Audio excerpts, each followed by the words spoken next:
जब मुख्तार को सजा सुना रहे थे जज साहब, किस हालत में था मुख्तार? क्या योगी भी देख रहे थे लाइव तस्वीरें? पेशी से 24 घंटे पहले चेहरे पर दिख रहा था खौफ। सुबह जैसे ही पुलिस लेकर पहुंची कैमरा तो हो गई हालत खराब। योगी के सबसे बड़े दुश्मन का जेल से निकलना हुआ दूभर। 4 महीने में दूसरी बार सुनाई गई 10 साल कैद की सजा।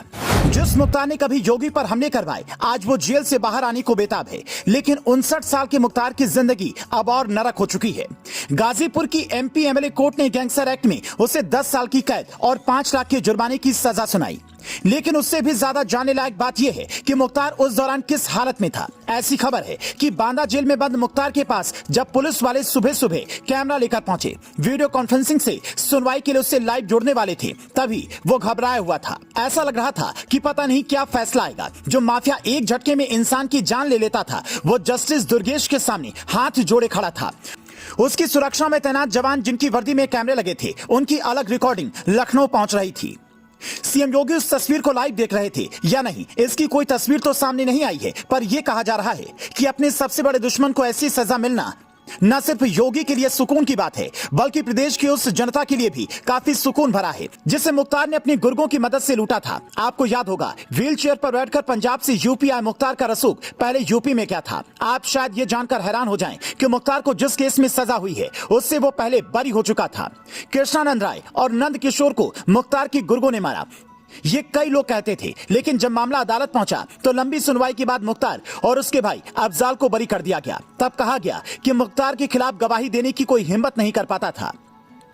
लेकिन वक्त बदला और साल 2007 में मुख्तार के खिलाफ इन्हीं केसों को आधार बनाते हुए गैंगस्टर एक्ट के तहत मुकदमा दर्ज हुआ। गैंगस्टर एक्ट के तहत केस के लिए हमेशा पुराने रिकॉर्ड खंगाले जाते हैं। क्योंकि मुख्तार 5 बार का विधायक रहा है, इसलिए मुख्तार का मुकदमा एमपी एमएलए कोर्ट में पहुंचा। आज से 4 महीने पहले यानी दिसंबर के महीने में भी मुख्तार को गैंगस्टर एक्ट में यही सजा सुनाई गई थी।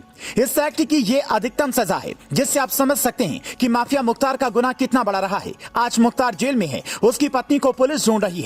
इसकी कहानी भी बिल्कुल अतीक की तरह ही है। इसके पूरे परिवार पर कोई न कोई मुकदमे दर्ज हैं। मुख्तार की पत्नी आफशा अंसारी के खिलाफ 9 मुकदमे दर्ज हैं। ये जमीन हड़पने और मनी लॉन्ड्रिंग केस में आरोपी है।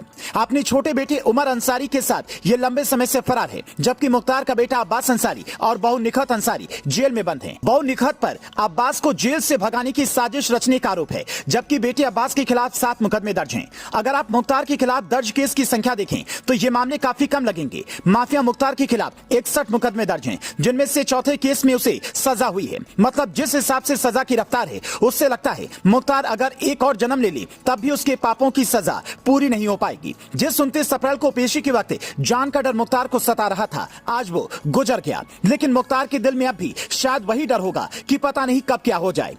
अभी उसकी हालत ऐसी है कि शायद वो बीमार होने के बाद भी अस्पताल नहीं जाना चाहेगा, क्योंकि हर माफिया के दिल में रास्ते में गाड़ी पलटने और गोली लगने दोनों का डर है। अतीक और विकास दुबे के केस ने यूपी के बड़े बड़े माफियाओं की हेकड़ी ऐसी निकाली कि वो कहते हैं जेल में नून रोटी खाएंगे लेकिन बाहर नहीं जाएंगे। वरना पहले तो माफिया और बड़े बड़े डॉन इलाज के नाम पर अस्पताल में अय्याशियां काटते थे, लेकिन अब योगी राज में ऐसा नहीं होता। यूपी के इस बदले बदले मिजाज पर आप क्या कहेंगे, हमें कॉमेंट में बता सकते हैं।